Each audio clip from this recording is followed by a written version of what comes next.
So hello guys, welcome back to the new video of TechYoker. In this video, I will guide you with how you can fix Google Chrome blank white screen issue on Windows 11. So first of all, open the Chrome browser on your Windows PC. Now first of all, delete browser cache. For this, click on the three dots. Now here click on history and now click on history again. Now click on delete browsing data. Now here check cookies, other site data and cached images and files. Now click on more and select all time. Now once you do this, click on delete data and this will delete browser cache. The next thing you can do is disable browser extension. For this, click on this icon. Now click on manage extension. Now look for the extension you no longer use. For example, this one. Now turn off this toggle and this will disable it. Now in a similar way, disable all the extensions on your browser.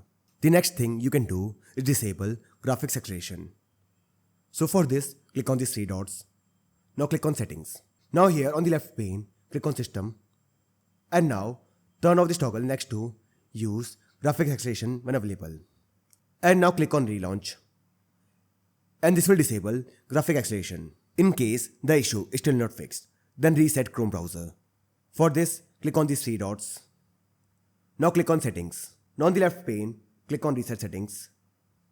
Now click on restore settings to original defaults. Now after this, click on reset settings and this will reset Chrome settings. So this way I can fix Google Chrome blank white screen issue on Windows 11. So I hope you find this video useful.